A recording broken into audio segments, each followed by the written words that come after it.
150.159. Nah, seperti yang terjelas pada PPT di sini saya akan menjelaskan terkait tugas 1, yaitu pengaruh sistem informasi dalam berbagai bidang dan data spasial dan non spasial.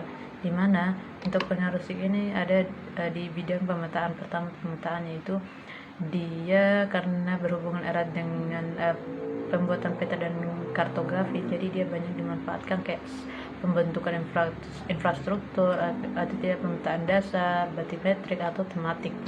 Kemudian ada bidang kebencanaan. Nah, pemerintah juga memanfaatkan SIG dalam bidang kayak prediksi atau pemodelan membuat suatu pemodelan area rawan bencana, kayak pengukuran dampak daerah yang terkena rawan bencana, perencanaan jalur evakuasi, rencana pembangunan kembali suatu daerah, bahkan pemodelan tingkat erosi atau sedimentasi. Ketiga, ada bidang pengolahan sumber daya alam, di mana SDM dimanfaatkan untuk dapat datanya itu digunakan untuk inventarisasi, pengolahan, bahkan kajian dampak lingkungan. Misalnya saja inventarisasi sumber daya alam, pengelolaan data kekayaan sumber daya alam, atau pengukuran dampak lingkungan.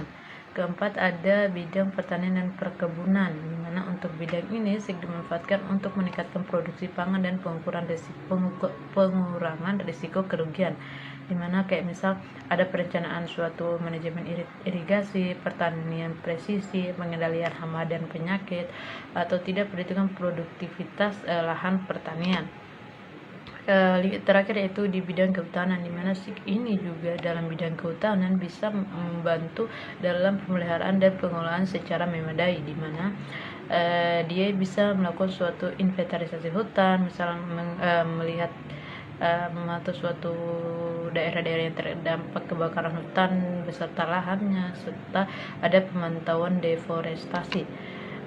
Kemudian ada data spasial. Data spasial ini dia singkatnya data yang mempunyai georeferensi, ini bersifat kebumian. Georeferensi kebumian, jadi kayak dia terletak di unit-unit khusus, kayak misal dia mencakup suatu wilayah, daerah, bahkan kancah internasional, di mana dia ada dua jenis datanya, ada data vektor dan data. Untuk data vektor ini dia digambarkan berupa kumpulan garis dan area, contohnya bisa dilihat pada slide PPT. Kemudian untuk data satunya itu data raster, dia data yang digambarkan dengan cell grid atau cell pictures. Bisa dilihat itu ada pixel-pixel yang menggambarkan suatu daerah tertentu. Kemudian ada data non spasial. Nah, data non spasial sendiri ini dia berarti kebalikan dari data spasial, dia tidak ada hubungannya atau tidak bersifat kebumian, atau digambarkan tidak bersifat kebumian. Jadi dia di sini hanya menggambarkan kayak informasi berupa informasi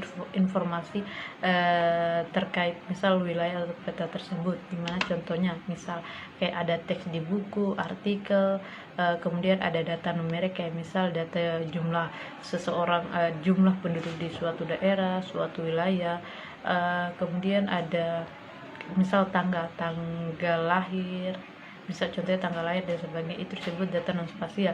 Dia hanya data pendukung kayak berupa informasi yang tidak bersifat kebumian. Mungkin itu saja presentasi dari saya.